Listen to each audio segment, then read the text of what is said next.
Eu sofri muito na minha infância com ele, dentro de casa. Ele chegava em casa bêbado, batia na minha mãe, batia em mim também. E isso ninguém sabe, eu tô contando agora. Quando eu conheci Ítalo fez: você não precisa disso, eu vou ser o seu pai.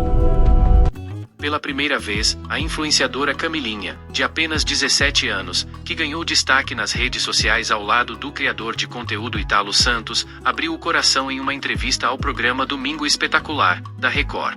A jovem falou sobre sua convivência com o influenciador, desabafou sobre a prisão dele e deixou claro que, em nenhum momento, se sentiu explorada. Segundo Camilinha, sua paixão sempre foi a dança, e foi isso que a aproximou de Ítalo. Ela afirmou que os vídeos que gravava eram apenas uma forma de expressar sua arte. Emocionada, a jovem declarou que o criador de conteúdo sempre esteve ao seu lado nos momentos mais difíceis e que, agora, sente um vazio enorme por estar afastada dele. No momento em que mais precisei, ele estava comigo. Agora que eu mais preciso, ele não está. Isso me machuca, desabafou. Questionada sobre os trajes que usava nas gravações, Camilinha afirmou que nunca viu problema nisso. Para ela e suas amigas, era algo completamente normal. A mãe da dançarina também reforçou que nunca enxergou nada de errado no trabalho com Ítalo. Ela chegou a vender sua casa e deixar o emprego para apoiar o sonho da filha e garantiu que não havia exploração alguma. Eu nunca vi nada demais. Não concordo com essa ideia de adultização. Quero saber qual foi a ilegalidade dentro da minha casa, disse. Vendi minha casa, que eu tinha lá, abandonei meu emprego e fui viver a vida com ela, realizar o sonho dela. A real história é que ela ama ele, não deixa ele. É só isso. Você consegue proibir um amor? Não concordo com nada sobre isso. Nada. Como é que ela está sendo adultizada? Se ela tem infância, se ela teve infância, me explique. Durante a entrevista, Camilinha revelou ainda que enfrentava uma infância marcada pela violência doméstica. Segundo ela, tanto ela quanto a mãe eram agredidas pelo pai, e foi Ítalo quem apareceu como um apoio e até chegou a dizer: você não precisa disso, eu vou ser o seu pai. Apesar das defesas emocionadas, a situação de Ítalo Santos é grave. Ele e o marido, Israel Nata Vicente, conhecido como MC Euro, tiveram as prisões mantidas após audiência de custódia realizada em São Paulo. De acordo com os agentes da carceragem, atualmente há 19 presos aqui na cadeia pública de Carapicuíba. No entanto, o Ítalo e o Israel estão numa cela separada. Essa cela é comum, ela tem 2 camas de alvenaria com colchão, um vaso sanitário e uma pia. Não há chuveiro no local. Ambos são acusados de tráfico de pessoas e exploração sexual de adolescentes. As investigações do Ministério Público da Paraíba e do Ministério Público do Trabalho revelaram relatos chocantes de ex-funcionários.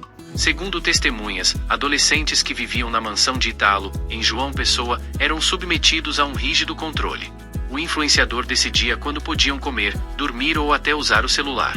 Um dos depoimentos mais graves aponta que os jovens apareciam em vídeos indo para a escola, mas, fora das câmeras, muitas vezes sequer frequentavam as aulas. Em alguns casos, chegaram a passar até 50 dias sem estudar para acompanhar viagens e gravações. Além disso, festas eram frequentes na casa, com bebidas alcoólicas liberadas para adolescentes. Ex-funcionários afirmaram que a alimentação era controlada e que o ambiente muitas vezes estava em condições precárias. Segundo eles, a casa funcionava como um verdadeiro reality show, com gravações diárias de coreografias sensuais que rendiam altos lucros em publicidade, rifas e sorteios online. As denúncias revelaram ainda que uma adolescente engravidou enquanto vivia na mansão e perdeu o bebê. Outro ponto levantado é que os pais recebiam uma espécie de mesada, entre R$2 e R$3.000 mensais, para permitir que os filhos morassem com Ítalo. Diante da repercussão, as redes sociais do influenciador foram bloqueadas. Gente, queria falar de um assunto bem sério, tá? Eu tô vendo já há alguns dias essa repercussão sobre o Ítalo. Eu não o conhecia. Nem a Camilinha, fiquei sabendo depois de tudo isso que está acontecendo. Eu não posso julgar as pessoas, porque primeiro que eu não o conheço pessoalmente, e eu odeio julgar por coisas que eu leio. Mas eu vi já ele em reuniões de igreja, pelo menos na internet, pelo que me parece, ele crê em Jesus. Eu espero do fundo do meu coração que tudo isso que está acontecendo com ele seja uma grande injustiça. E se for, Ítalo, quero dizer para você que você está sendo batizado com fogo. É exatamente isso. Depois que a gente se batiza nas águas, que a gente acredita em Jesus, vem o batismo com fogo. O batismo com fogo é uma grande provação que a gente passa, onde a gente é injustiçado. Isso aconteceu muito comigo. Foi muito pesado. Muito, muito, muito horrível, horrível, horrível. Mas eu confiei em Deus. E passou. E eu digo pra você, Ítalo, eu não te conheço. E não liga porque as pessoas falam, pelo que o mundo fala. Porque se realmente no seu coração não existiu maldade, não existiu nada disso que as pessoas estão falando, confia em Deus. Confia no propósito, fica firme, não pensa coisas ruins, não pense em tirar sua vida, não pense em nada, não aceita nenhum tipo de maldição, de palavra ruim, só creia em Jesus, só isso. E eu queria deixar essa mensagem. E se de fato você for inocente e você estiver passando com o batismo com fogo, aproveita esse momento para te aproximar mais de Deus, lê o Salmo 91, busca a presença do Espírito Santo, aí é onde você estiver. Saiba que a salvação da tua alma já está garantida pela graça de Jesus. E se houve pecado, que haja arrependimento. Mas eu, no fundo do meu coração, eu acredito na sua inocência. E eu acredito que tudo isso que estão fazendo com você é permissão de Deus para que você fique mais próximo dele. E digo porque isso aconteceu comigo. Fui para dentro de um hospital psiquiátrico, à força. Falaram coisas horríveis que eu não fiz. Então eu sei a dor da injustiça.